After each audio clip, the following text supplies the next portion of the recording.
Vincent Lambert sur son lit d'hôpital. Publiée ce matin par le site Famille Chrétienne, cette vidéo a fait le tour des chaînes de télévision. Le Conseil supérieur de l'audiovisuel a été saisi. Les images sont tournées par un membre du comité de soutien aux parents de Vincent Lambert.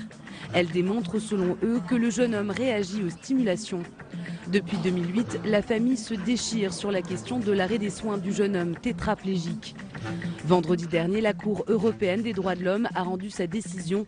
Elle souhaite l'arrêt immédiat des traitements.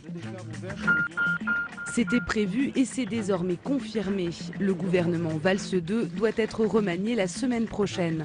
Une information que révèle ce matin son porte-parole, Stéphane Le Foll. Deux ministres sortantes, Geneviève Fioraso, secrétaire d'État à l'enseignement, et Carole Delga en charge du commerce.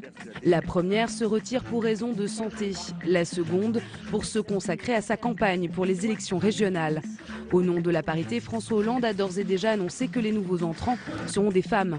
Des hypothèses circulent, les écologistes pourraient signer leur retour ou certaines frondeuses pourraient être promues. L'avenir de la SNCM est une nouvelle fois compromis. Le tribunal de commerce de Marseille rejette les 3 offres de reprise. Une nouvelle qui réjouit les syndicats. Elles n'étaient pas du tout recevables, elles n'étaient même pas sérieuses. Il y a une flotte qui vaut aujourd'hui dans les 225 millions.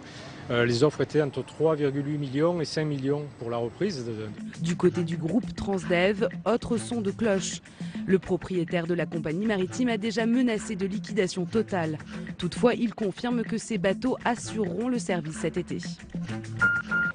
La Grèce et ses créanciers ont repris le dialogue aujourd'hui même à Bruxelles. Ce soir, François Hollande et la chancelière allemande Angela Merkel s'entretiennent avec le Premier ministre grec.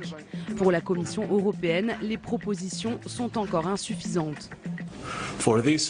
Pour ce dernier effort, la Commission est clairement d'avis que la balle est dans le camp du gouvernement grec. Les jours sont comptés, Athènes est au bord du défaut de paiement. 7,2 milliards d'euros doivent être trouvés avant la fin du mois.